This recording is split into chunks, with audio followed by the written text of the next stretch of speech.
Hey guys, welcome back to the channel. Autobot Arcade here, bringing you another Transformers review.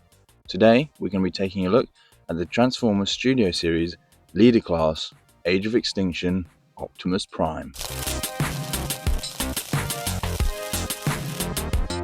Welcome to Autobot Arcade.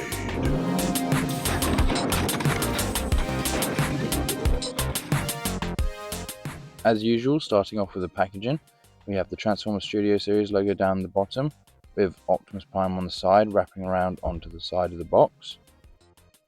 On the back of the box, we have the picture of him in vehicle mode and in robot mode, and on the other side, we have some more digital artwork of the character.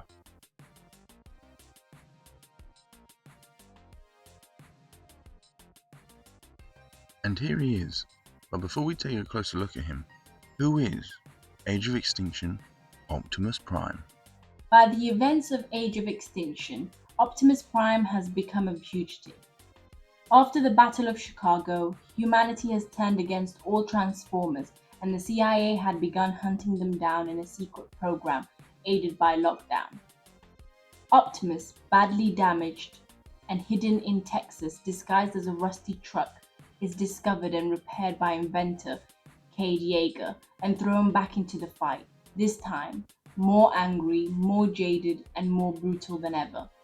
Later being caught by lockdown to bring back to his creator, he escapes and acquires the legendary Sword of Judgment, which he uses to lead the Dinobots against Galvatron and his armies. And here he is in robot mode. And right off the bat, this is not my favourite design for Optimus Prime.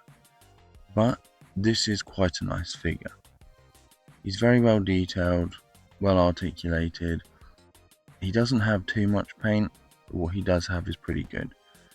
The only real problem with him is that he doesn't really improve upon the previous version of this guy with the kibble. Where he does have some paint, it does look nice.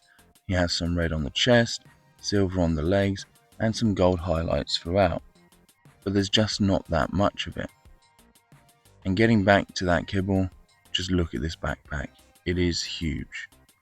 However, the designers did put in something to make it a little bit better, because it is actually removable, and when you do remove it, he does clean up a lot better. This doesn't mean that I think that this is the best way to do it, and I do think they could have done a better job, but I do understand with this character design, it is a bit more difficult.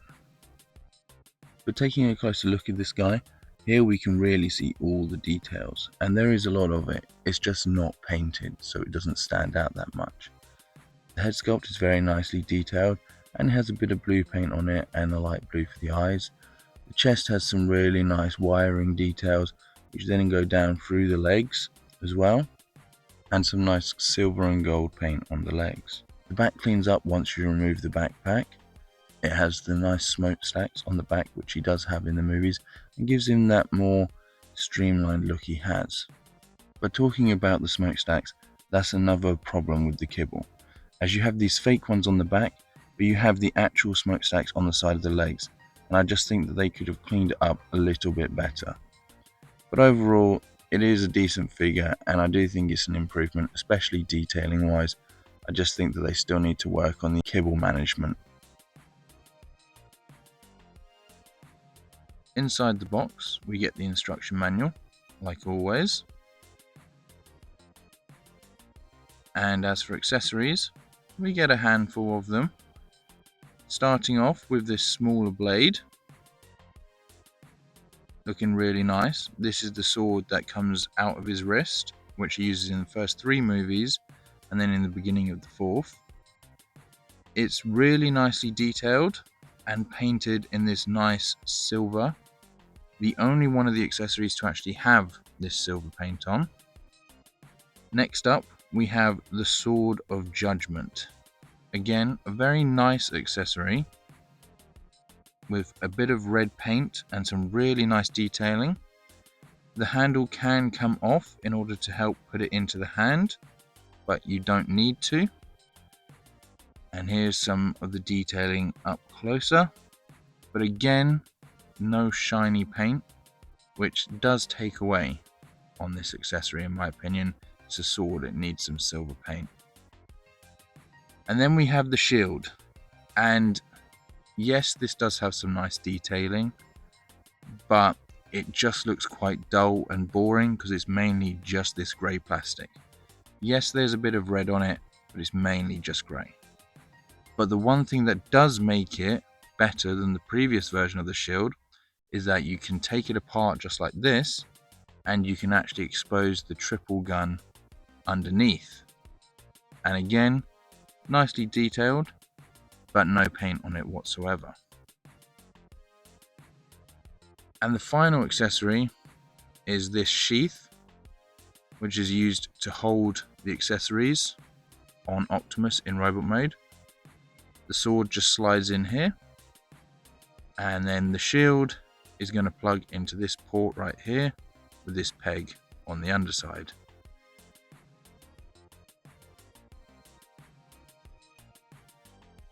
Bringing in the figure, if we bend the wrist inwards, we reveal a little port that this rectangular peg will allow the sword to peg into his wrist. And this looks pretty cool. Looks like the sword has just come right out of his arm. Then if we lift this panel up, we expose this port, which this peg on the back of the sheath is going to plug into, just like so. And from the front, this looks pretty cool. However, from the side, it just makes the backpack even bigger. And bearing in mind, it was already a massive backpack. If you remove the shield, you can plug it onto the side of the arm, like so. And if you remove the smaller sword, then you can take the Sword of Judgment and plug it into the hand. Again, you can remove the handle to help plug it in, but the fingers do move, so you don't need to. But once he's got all his weapons on him, he does look very cool.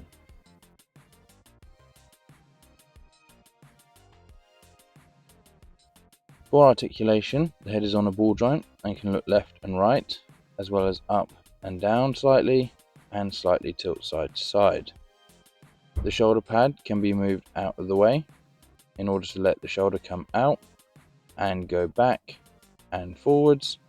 There is a swivel at the top of the arm and a double jointed elbow, a bend at the wrist as well as a swivel, and we have some finger articulation. If you move the skirt pieces out of the way, you have a nice waist swivel, and the legs can come out to the side as well as forwards and back. There is a swivel at the top of the leg and a single joint at the knee, some nice rockers for the ankle, and a little bit of toe articulation. For some robot mode size comparisons, here he is next to the Transformers Rise of the Beast Bumblebee, Transformers Rise of the Beast Optimus Prime, the Gamer Edition Ratchet, the Commander Class Optimus Prime, the New Age Optimus Prime, the Marvel Legends Sam Wilson Captain America, and the Star Wars Black Series Shaq-T. But now, without further ado, let's get down to transformation.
And here's Optimus Prime in his Western Star Truck mode. And in my opinion, this mode is even better than the robot mode, and definitely very accurate to the source material.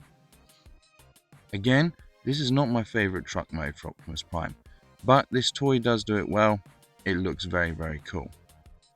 He does have some paint. He's mainly just sculpted out of this blue plastic as we saw in robot mode, but he does have some paint on him. He's got the silver up the top as well as on the grille, and then he's got these flame details all through the side. However, the canisters and the smokestacks are just sculpted out of the grey plastic, no paint at all. The bed of the truck does look very cool. Yes, you can still tell that that's his legs, but it's one of the cleanest looks we've had for the bed of the truck on Optimus Prime. He is compatible with trailers. Here's the 86 Commander trailer, and you can roll around with it really nicely. No problems at all. And all of the wheels are pinned on, so he is going to have absolutely no problems in leading the Autobots into battle. If we bring in the accessories, starting off with the shield, we can take the sheath and plug the shield into it, and then slide the sword in the sheath, and then that can just plug into the trailer connector on the back of the truck. Now, the smaller blade, I haven't found where it can attach on here. Maybe I'm missing something, so I've just been placing it on the back here, but it is loose. There probably is somewhere, I just haven't found it yet.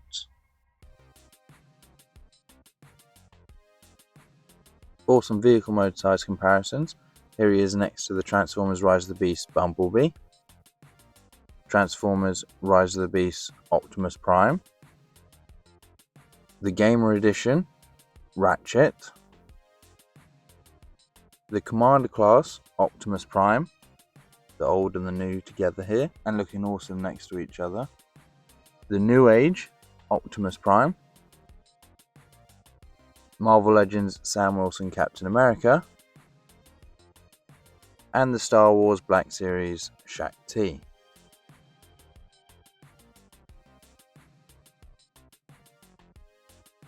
And that wraps up our review of the Transformers Studio Series Age of Extinction Optimus Prime. And although I have issues with the actual design of this character, I think this is a decent figure and an improvement over the last one. With an involved transformation, nice detailing, and when you remove that backpack, he cleans up quite nice. That doesn't mean I think they should keep doing parts formers, but I'm more understanding with this design. So if you like the design of this Optimus, I think he is definitely a must-have. And with all that said, don't forget to hit that thumbs up and click the subscribe button for more Transformers reviews. And if you like the video, why not leave a comment down below and tell me what design for Optimus is your favourite. And until next time, transform and roll out.